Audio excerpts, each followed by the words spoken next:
All right, y'all. Today we're keeping it quick and simple because I got to go pick up my kids. And if you've ever been late to school pickup, you already know it's a whole situation I don't even want to deal with. All right, but just because we're in a rush doesn't mean that we got to eat some sad, thrown together meal. There ain't no way. So we're making crispy fried tilapia with a side of green beans and broccoli. And I already know what you're thinking. You're thinking fish and vegetables. Oh, that's so healthy. But nah, it's not. The vegetables is actually kind of there to, to sort of give it a balance. But, this fish is about to get deep fried in a real major, delicious way. So first things first, I had to wash the fish. I ran mine under cold water to get rid of anything that was hanging around. So, you don't want to skip this step because, well, it's fish and nobody wants their dinner smelling like a bait shop. So once it's nice and clean, pat it dry on some paper towels or whatever you got. Well, next thing I'm going to do is I'm actually going to cut this fish in half. For one, it's going to give me more pieces.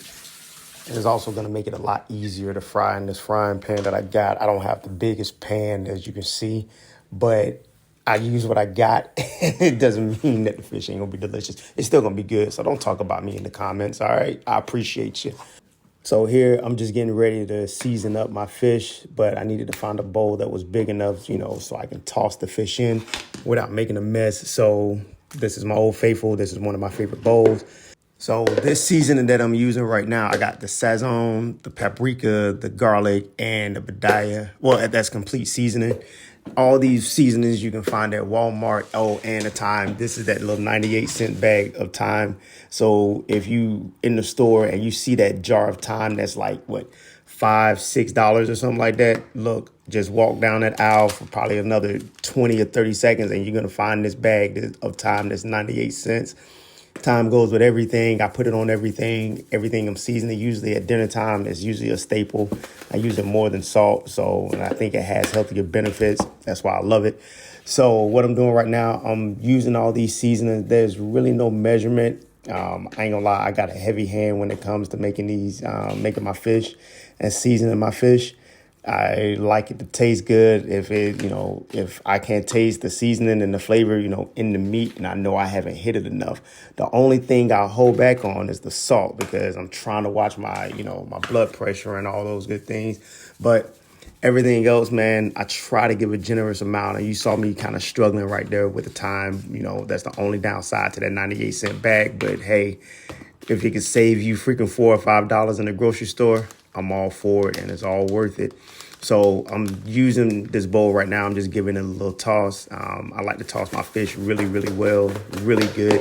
And you'll see that this Sazon and this paprika is going to give it a deep red color.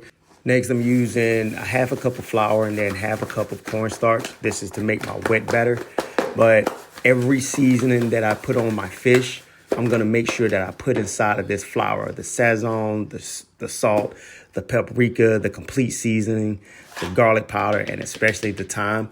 I'm going to put that inside of my flour, because I like to have that seasoning, that taste, not just on the inside, on the meat of the fish, but also on the batter. So I started doing this probably about a little over a year ago where I started seasoning my flour, and it makes all the world of difference, whether you're frying fish, whether you're frying chicken or whatever you're using. If you're using batter on it, you need to season your batter. Put it in your flour. So now I'm going to give this a little whisk, try to mix up all those seasonings in this flour. And once I have those seasonings combined, now it's time for me to add in about a cup and a half of water. I just go from the sink. It doesn't have to be bottled water. Tap water will work just fine. But I go for this sort of liquidy consistency. So when I do put the fish in there, just like that. So when I do put the fish in there, it goes on just evenly. It's not thick. There are no lumps. So it's coated real evenly, real nicely. So when I do put it in the fryer, it cooks just as evenly. And now it's time to get ready and prep these greens. So I got broccoli. Pulling these things out the bag can be no joke, especially that little Walmart bag. As you can see, I got my greens over there. I went into the refrigerator and I saw the expiration date on that. And I was like, it's coming up soon. So let me throw those in there as well. So I do that a lot when I go inside the refrigerator. And I'm like, I got it. Sometimes you just got to throw it in there just to make sure you cook it and you don't end up throwing away. I hate throwing away money. So I'm actually chopping these up right now. I go in there and chopping up the broccoli. Just sometimes those broccoli florets in that Walmart bag, that mug can be kind of thick. So, trying to chew on those things can be kind of, kind of hectic. So I like to chop them up, into smaller pieces, chunks and stuff. I love it. My wife loves it. So it's a good deal. So I'm massively frying up my fish right now. My grease is hot. I let it, heat up, 350, whatever. I put the mug on like medium high or whatever and let it go for like maybe 10, 15 minutes. You know how I test it and make sure it's ready. Take a little drop of that batter, let it drop inside the grease. If it starts frying, then hey, now I'm ready to freaking fry my fish. And that's how I know if my grease is ready. As you see, I'm taking it out right now, man. But I'm not taking it out. I'm not done. I'm going to fry every piece at least once, and then I'm going to take it back again for that second deep fry. If you don't know about doing that second fry, man, double frying your food, your fish or your chicken, then I promise you, you're missing out. As you can see, I got my greens covered up, man. I'm letting those steam just a little bit, taking that off. I'm stirring that up every once in a while, man. I'm not adding anything to it right now. Right now, it's just the heat, some steam. I think I got a little bit of oil in there, man.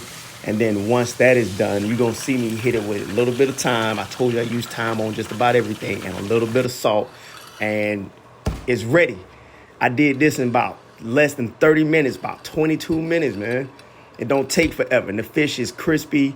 My greens are right. They seasoned just right. This is a delicious meal for the night. Me, I'm going to eat. My wife going to eat. My kids going to eat. We done. I'm done. And then I still had time to go pick up my kids. You're sitting there thinking to yourself, did he do it? I absolutely did it. And you can do it too. Ain't nothing to it. Peace.